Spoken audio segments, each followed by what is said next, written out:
ఈరోజు భారత రాజ్యాంగ నిర్మాత, భారత ప్రపంచ జ్ఞాని డాక్టర్ బాబాసాహెబ్ అంబేద్కర్ 134వ జయంతి సందర్భంగా వారికి బీసీ సంక్షేమ సంఘం ఆధ్వర్యంలో ఘనమైన నివాళులు అర్పించడం జరిగింది. అంబేద్కరు భారత ప్రజల యొక్క ఆత్మ. అంబేద్కరు లేకపోతే భారత రాజ్యాంగం వెళ్ళేది. ఇవాళ భారతదేశం ప్రపంచంలోనే ఇవాళ అత్యధిక జనాభా ఉన్నటువంటి దేశం. భారతదేశంలో అనేక వేలాది కులాలు, వందలాది మతాలు, అదేవిధంగా విభిన్న సంస్కృతులు, విభిన్న జాతులు, అదేవిధంగా విభిన్న సాంప్రదాయాలు, ఆచారాలు ఉన్నాయి. అంటే ఇది భారతదేశంలో ఉన్నటువంటి ఈ విలక్షణమైనటువంటి ఈ ఆచారాలు, జాతులు, కులాలు, మతాలు, ఇలా సాంస్కృతిక జీవన విధానం ప్రపంచంలో ఎక్కడ లేదు.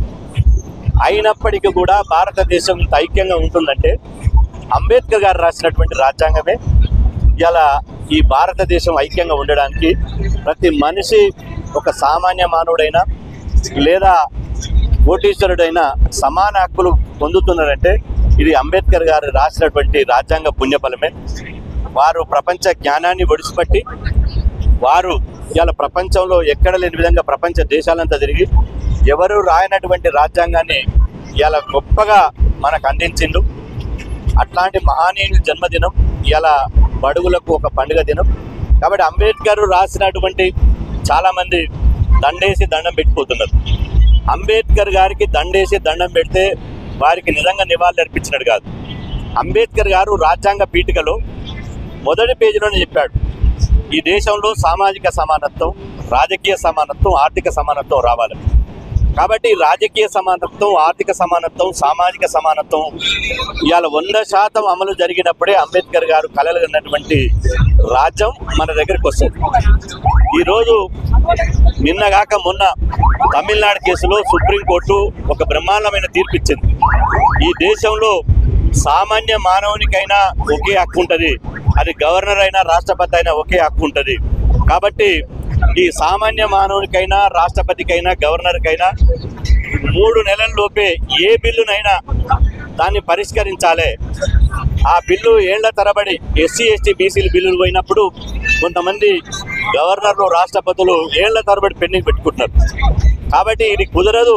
భారతదేశంలో రాజ్యాంగం అందరికీ అంబేద్కర్ గారు ఒకే హక్కు ఇచ్చారు. కాబట్టి మీ దగ్గరికి వచ్చినటువంటి రాష్ట్ర ప్రభుత్వాలు ఆమోదించి పంపిన బిల్లులను 3 నెలల్లోనే పరిష్కరించాలని గొప్ప తీర్పు ఇచ్చింది. దాని మీద కేంద్ర ప్రభుత్వం మళ్ళీ రివ్యూ ఇవ్వాలని చూస్తుంది.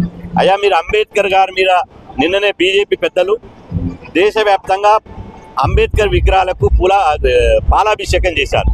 నేను అంటున్నా, కిందంగా గిచ్చి మీదంగా నవ్వమనొద్దు. అంబేద్కర్ విగ్రహాలకు పాలాభిషేకం చేస్తే ఆయన ఆశ నెరవేరినట్టు కాదు. మీరు ఇట్లాంటి తీర్పులను రివ్యూ ఒక్కట అమలు చేయండి. అదేవిధంగా రాజ్యాంగాన్ని సంపూర్ణంగా అమలు చేయండి. బీసీలకు బిల్లుని ఆమోదించండి. బీసీలకు రాజ్యాంగబద్ధమైన హక్కులు కల్పించండి.